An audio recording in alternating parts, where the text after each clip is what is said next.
Welcome to Kuala Lumpur, the gleaming capital of modern Malaysia. I'm Tim Harcourt, the airport economist, and I'm going to show you around the steaming heart of emerging Southeast Asia. In just 3 decades, Malaysia has transformed from a developing economy to a middle-income country. Investment in infrastructure and technology has paid off, and this traditional agricultural exporter is now manufacturing electronics for the world. Coming up, we learn more about the Malaysian economic story, find out why it has a multimedia superhighway, learn from foreign companies that have cracked the market, and get a rundown on the local business environment. But first, here's what you need to know about modern Malaysia. Malaysia is located in Southeast Asia on one of the world's most important trade routes. It shares borders with Singapore, Thailand, Indonesia and Brunei. The country is split in 2 regions, the Malaysian Peninsula, where we are here in KL, and East Malaysia on the island of Borneo. It has bustling cities, rainforests and beaches. Malaysia has a population of 31 million people coming from a number of ethnic groups. The majority are Malays or Bumiputra, about a quarter are of Chinese descent and about 7% Indian. Malaysia has a large Muslim population and is the world's Islamic financial centre. It's the world's 27th biggest economy and is growing at a pace of 4% a year. Inflation is low and unemployment is only 3%. Its currency is the ringgit. Bahasa Malaysia is the official language, but English is widely spoken. Malaysia's top trading partners are neighbouring Singapore, China, Japan and the United States. Traditionally, the economy has relied on natural resources like petroleum, LNG, rubber and timber. It's now moving into technology, science, tourism and education. Malaysia has one of the best economic records in Asia, growing an average of 6.5% for nearly 50 years. It aims to become a high-income country by 2020. Malaysia is an ideal Asian base. It has world-class infrastructure, sophisticated manufacturing and an educated English-speaking workforce. But operating costs like rent and wages are a fraction of other regional hubs. Malaysia's Trade Minister tells us why foreign companies should invest here. We are very friendly people, warm people. We have a government which is pro-business. We have excellent infrastructure, we have peace, stability, economic stability, political stability, and we are home to more than 5,000 foreign companies. On top of that, of course, we are well connected with the world. Is it easy for a foreign business to set up a presence in Malaysia? To set up a company, you can do online. We provide excellent facilitation. It's easy to set up companies, but in the event you have some hitches here and there, we are ready to help you. MIDA, Malaysian Investment Development Authority. What are the incentives for foreign business to invest in Malaysia? The biggest incentive would be a political economic stability, safe and secure environment, a government which is very supportive of business. Yeah? Of course, we do have tax incentives, which are equally important. In IT, for example, we are quite generous in incentives. We're now going into Internet of Things, e-commerce. So these are some sectors which are being encouraged by the Malaysian government. Which key industry sectors are looking for foreign investment? Going forward, manufacturing will continue to be important. We are strong in electrical electronics. We're moving up the value chain. We're going to design and development in electrical electronics, healthcare, education, tourism, IT, medical devices, and aerospace industry. How does being part of ASEAN help Malaysia? ASEAN is a very important regional grouping. We were one of the founding members. We would be, if we were a country, the 3rd biggest country in the world. But what's more important is that we have a young population. Young means there are a lot of opportunities, a growing middle class. People are getting richer. In every ASEAN country, you have a growing middle class. So ASEAN is a very exciting place to be. And what's important is that Malaysia is in the middle of ASEAN. I first came to Malaysia as a university student, sleeping on the floor of a furniture factory and watching sacred cows wander the streets of semi-rural KL. It's been fascinating to watch this metropolis evolve firsthand. Malaysia has always been a trading hub. Merchants came from India and China 2,000 years ago. The Dutch and Portuguese fought over Malacca in the 16th and 17th century, and then the British took over in the 18th century. Malaysia gained independence in 1957 and became the only federation in Southeast Asia. Long-time Prime Minister Dr. Mahathir Mohamad modernised the Malaysian economy in the 80s and 90s and oversaw big infrastructure projects like the Petronas Towers. The 1997 Asian financial crisis dented Malaysia's progress, but the country recovered faster than its neighbours. In the early days, agriculture and raw materials dominated the economy, but Malaysia has evolved into a sophisticated manufacturing hub that produces products such as consumer electronics, semiconductors and electrical components and exports them to the world. Malaysia has a digitally connected population. with the average person spending almost 5 hours a day online. That's more than Singapore, China, Hong Kong and Japan. Significant infrastructure development and easy access to the rapidly growing Southeast Asian consumer market make it a key digital hub. Kuala Lumpur's multimedia super corridor helps technology companies do business in Malaysia. It's a special geographic zone near the airport that's free from online censorship. It also provides tax concessions and high-speed internet. Telstra is one of Asia Pacific's biggest telecommunications companies and has been operating in Malaysia for 15 years. I caught up with Telstra's country director. We've been in operation for the past 15 years, so obviously it's a very key market. And you can see that we have the global service desk here based in Malaysia, servicing our customers around this Pacific region. Yeah, but it's more on the strategic level is that there are 300 companies from Australia that set up their offices in Malaysia, right? Apart from that, there are also about like 3,800 plus, companies from Australia that exporting to Malaysia. So therefore, that itself is a very big numbers, for us to be present here and support them.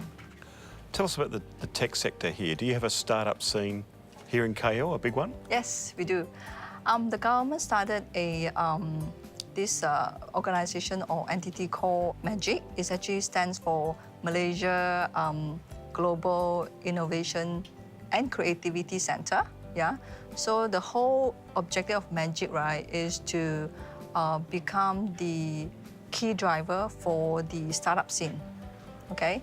So they created this forum called Global Entrepreneurship Community, whereby they bring all together the successful business, the investors, the startup owners, and also all the related ecosystem players, right, together to kind of like have a lot of networkings and to synergize from that.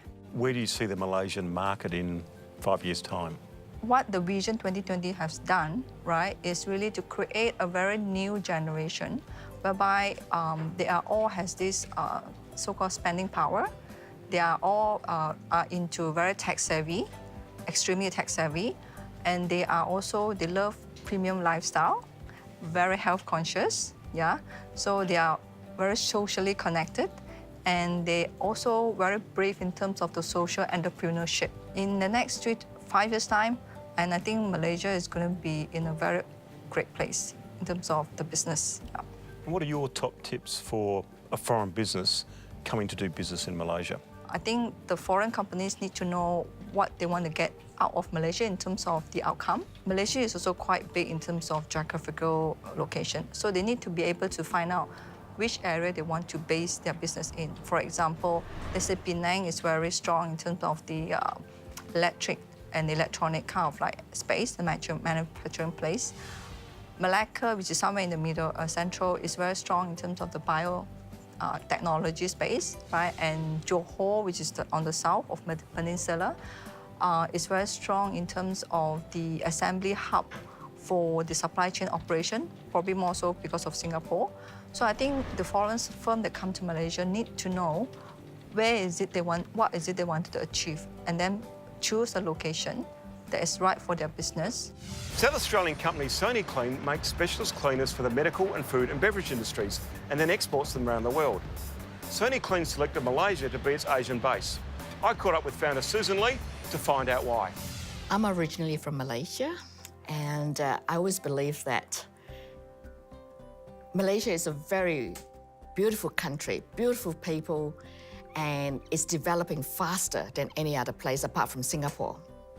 So to me, it makes sense because they're all very proactive in looking at developing new technologies, new businesses, and also provide the best care for the area. And while you're in Malaysia, you're so central in the sense that I sell into Thailand, India, Philippines, Singapore, Indonesia. It's a good base, and it makes good sense to use Malaysia for that reason. So it's paid off for you? It has. So we've done really well there. And is Malaysia an easy market to do business in compared to other markets in ASEAN, in Asia? I wouldn't say that it's easier, simply because there's a lot of situations in Asian countries where you got to sort of know the right people and able to sort of communicate well with the people that is on the ground as well too. So it's a continuous, I would call it continuous battle, because life changes, people changes, companies changes. So like all people who are exporting, we have to be aware that it's not easy to sort of expect that things going to move fast or take off or whatever. There's always going to be up and down. And if you were giving advice to a business on doing business in Malaysia, what would be your tips? The most important thing is, like any Asian country, is relationship building. Know the people on the ground, know the people around them, know the people in the industry, understand the regulations, the changes in regulations, and depending on where your industry is going, you must be there.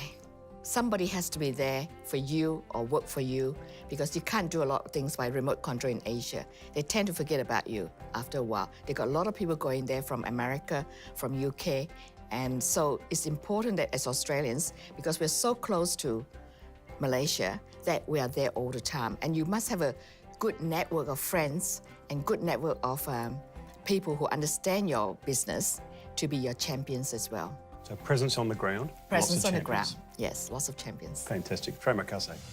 Coming up next, we look at how you can enter the Malaysian market and start selling to this up-and-coming consumer base. Malaysia welcomes overseas investment and trade. Don't believe me? Well, the World Bank ranks Malaysia as the 14th easiest place to start a business on the planet. Before entering any new market, take advantage of resources available at home.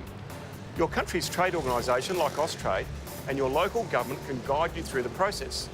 They may also offer education seminars, trade missions or networking events to connect you with local partners or clients and fast-track your push into Malaysia. I joined a South Australian Government trade mission to Malaysia to find out how a trip like this can propel a business into a new market. Kunara Wines is an established Coonawarra winemaker expanding into Asia. Coonawarra Wines is the name of our family property in Coonawarra. We've been there for over 110 years now, and so yeah, we produce wine there organically at the bottom end of South Australia. So you're newcomers to the district then? Yeah, we're nearly local. So what made you consider the Malaysian market? Who drinks here?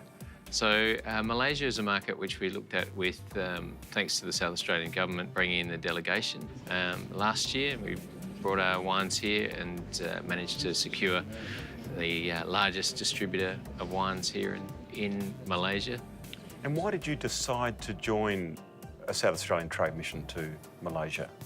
Look, I think we've had a really good success as far as a return on investment goes. So it really helps being here with a little bit of background with the government here. Asia does enjoy having the government delegation, so it has a little bit more weight to it when we do come in, rather than coming on our own. And because of that, I think that the success is a lot easier to come by. Do you think you could have done it without a trade mission? I think so, but I think it would have cost a lot more money and a lot more time.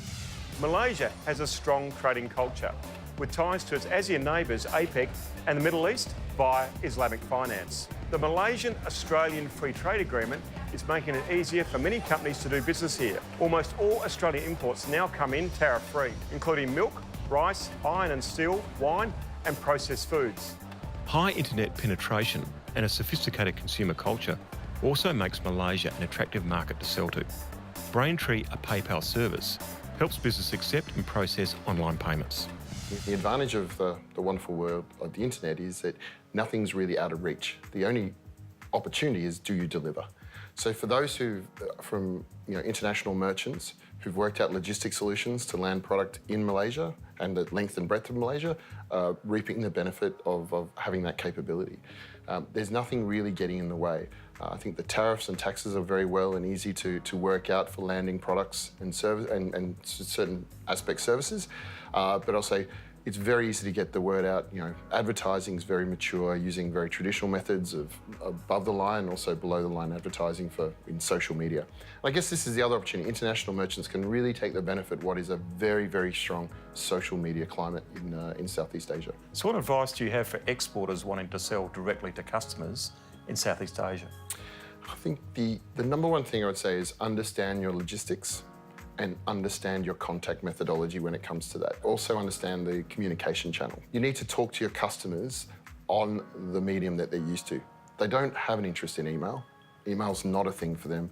They want to talk over the messaging apps because that's how they run their lives and that's how they communicate. Let's visit one foreign business that has successfully established a retail presence here. Australian natural health company Blackmore's has developed relationships with local distributors and set up its very own stores like the one behind me. Come with me as we find out more. Blackmore's brand has been in Malaysia for 25 years. We have product offering that offer through a spectrum of consumers from pregnancy, children, teenagers, adults. How did you set up a retail presence in Malaysia? We have 2,005 distribution touch points with chain accounts, with independent pharmacy throughout the nation. And we also have 4 flagship stores that give us the advantage in terms of getting consumers to come in to talk about your health and your lifestyle. What are the major segments in the Malaysian market and how do you market to the different segments? Based on the consumer insights, Malaysian markets are quite unique. If you look at the Malaysian populations, we have the Malays, that we also have Chinese, we have the Indians, and we also have the others. And we are all different. There's a lot of differences. How do you continue to grow your business in a relatively mature market like Malaysia? Yeah. The Blackmore's brand are skewed toward the Chinese. So I think there's still a high percentage of the Malay population that we have a great opportunity. The products has to be halal if you want to penetrate in the Malaysian population. Has the development of Blackmore's halal products been successful so far? It has been successful. All the products, Malaysian products, are halal at this moment. How does a foreign company get halal certification for its product? The foreign company coming into Malaysia, whether they want to have a presence of products, so they have to work with JAKIM, a Malaysian Islamic body that accredited the halal certifications. Can an Australian company get halal certification in Australia, in Sydney, and then export to Malaysia?